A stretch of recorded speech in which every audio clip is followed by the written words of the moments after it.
Damos continuidade ao nosso programa, Anatomia do Poder, hoje tendo o prazer, o privilégio, ter meu querido amigo Júlio Tazares sendo entrevistado, falando um pouco sobre o São Paulo e agora vamos falar sobre o futebol brasileiro e mundial.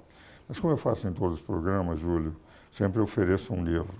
Quando o Código Tributário Nacional fez 50 anos, isto é, eu participei e convivi muito com aqueles que fizeram o Código Tributário Nacional, tem livros escritos com quase todos, Carlos da Rocha Guimarães, Gilberto Leoacanto, Alcide Jorge Costa, etc. Nós fizemos pelo Conselho Superior de Direito, que eu presido, da FEComércio, um exame do que representou no direito brasileiro, no sistema tributário brasileiro, o Código. E pedimos um grupo dos melhores tributaristas do Brasil que escreveram um livro e eu faço questão de lhe oferecer. Puxa e vida, que honra. Por mim, que pelo honra. Rogério. Ives, Rogério, o André. O André, que é um professor nosso. Edson Carlos. O Edson Carlos também é outro professor nosso e o Luiz Flora, que é o diretor jurídico da Federação. Que privilégio, Dr. Ives. Muito obrigado, é um privilégio estar aqui e ainda receber uma obra dessa é um presente, que é mais um, né, que eu recebo, porque todas as obras eu tenho lá uma estante que realmente tem um espaço muito grande para o nosso professor ilustre, que nos honra muito. Meu caro Júlio, agora eu ia conversar um pouco. Nós temos indiscutivelmente uma crise no futebol brasileiro. Nós sentimos aí, com a pandemia, isso ficou muito mais difícil, os clubes sobreviverem, e a crise não é só de São Paulo. Veja, por exemplo, os times. O Corinthians, nesse domingo passado, perdeu por 5-1, não o domingo desse programa, mas o domingo anterior do Flamengo. O Palmeiras, que teve um dos melhores times, também enfrentando uma crise, também de natureza financeira. O Santos e o Corinthians, quer dizer, os 4 grandes times de São Paulo, dos quais 3 já foram campeões mundiais. Se nós analisarmos, São Paulo 3 títulos, Corinthians 2, Santos 2, em 3 dos 4 times nós temos 7 títulos mundiais conquistados por eles. Verdade. E todos vivendo uma crise que se percebe nos jogadores, nos técnicos, enfim. Como é que você vê e entende o futebol brasileiro e até em frente ao futebol mundial?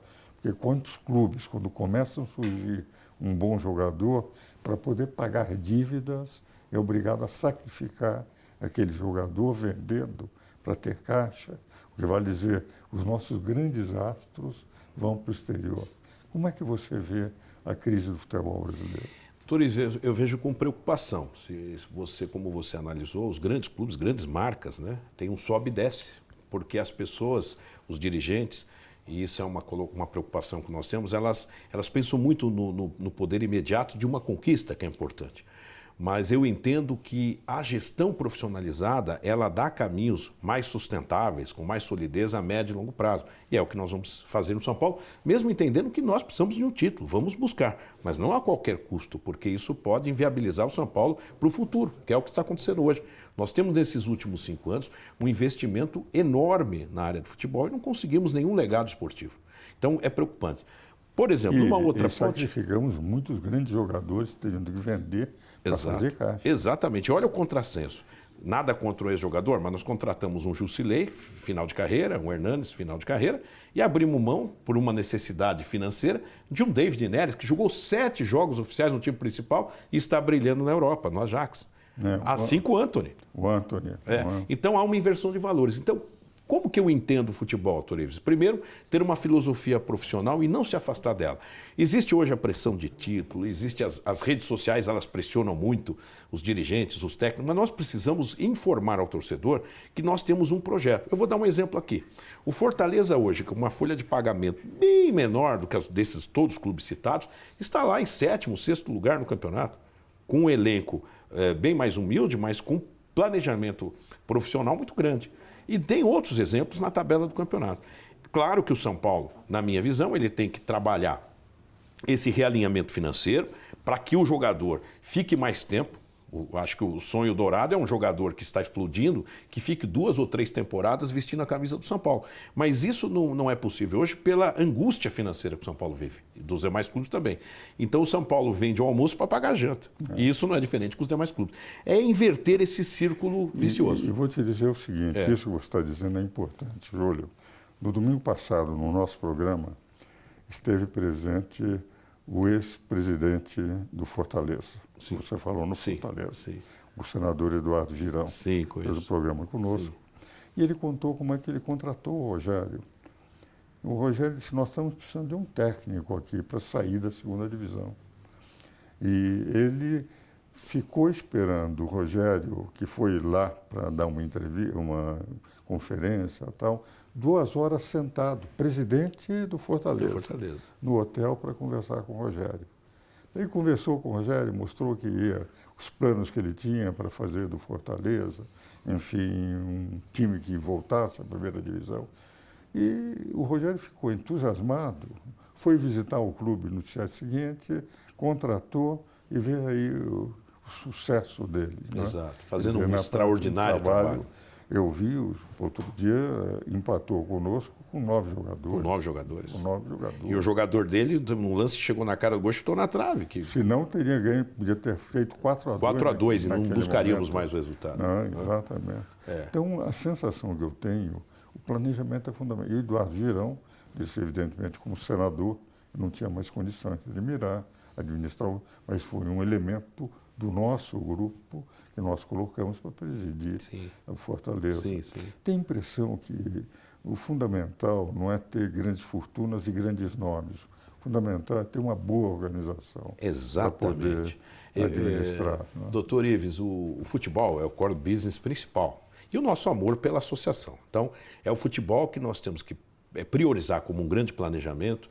E eu vejo homens brilhantes como Rogério Ceni, Muricy Ramalho. São homens que têm uma experiência dentro de campo e que tiveram como atleta, mas que têm dentro de campo e fora do campo, muito a dar ao São Paulo. Mas eles têm que vir numa filosofia. Criados no São Paulo. Nasceram no São Paulo. Nasceram no São Paulo. Tem o DNA São Paulo. Né? Então, o São Paulo, que tem uma história maravilhosa, eu digo sempre o seguinte, nós precisamos ter promoção de bons garotos da base, aliada a jogadores cascudos, que ganham bem, são valorizados, mas são jogadores de competição. E, claro, 1 ou 2 estrelas quando o orçamento permitir. Nós não podemos fazer loucura para trazer um grande astro, porque a conta chega. Mas o São Paulo sempre esteve atento a trazer um grande astro. Nós também não vamos abrir mão disso. Não. Foi assim com o Leônidas, foi assim com o Zizinho. O Leônidas foi quando eu entrei. Foi? Eu tinha 8 anos de idade. Eu vi aquele título de 43. Puxa vida.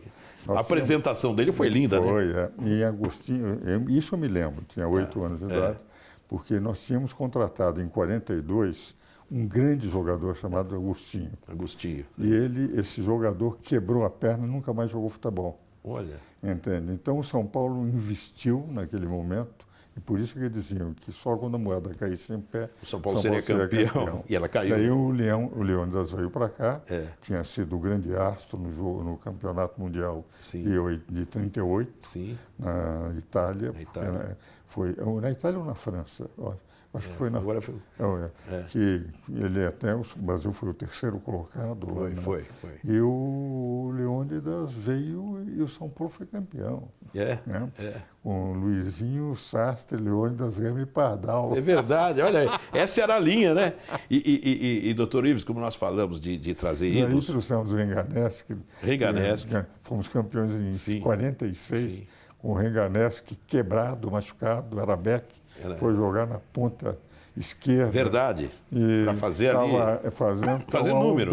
Ninguém estava dando. Exato. Veio a bola para ele, ele marcou o gol da vitória. Marcou o gol da vitória contra o Palmeiras, daquele jeito, né? E depois o Zizinho, depois o Gerson. O Zizinho em 57. Sim. Nós fomos campeões em 57. Sim, do Corinthians. Depois de termos perdido um jogo por 4-1, logo no início do campeonato, que era pontos corridos, era 2-1. Não era 3-1, 2-1, e todos achavam que o São Paulo, no começo, já não ia ser mais nada. Verdade. E nós, daí, conseguimos, que não perdemos mais, e no último ganhamos 3-1, e o Gilmar ficou tão furioso. Saiu correndo atrás. Saiu do Maurinho. Do Maurinho. Aliás, o filho do Maurinho deu um depoimento apoiando a minha candidatura. É Mauro também, ele chama. E eu fiquei muito honrado, porque o Maurinho foi um grande jogador. Não, e depois nessa linha, doutor Ives... Que marcou o gol do campeonato. Marcou o gol do campeonato. E o Gilmar saiu atrás dele. O Gilmar saiu Verdade. E depois veio o Gerson, Toninho Guerreiro, depois veio o Toninho Cerezo. O São Paulo tem no DNA trazer grandes estrelas, mas dentro de um orçamento que permita algo compatível. E é isso que nós vamos fazer, o que é natural. Infelizmente, não se faz o natural. Então, você investe muito em jogadores em final de carreira e os jogadores da base que poderiam estar brilhando no São Paulo saem muito precocemente.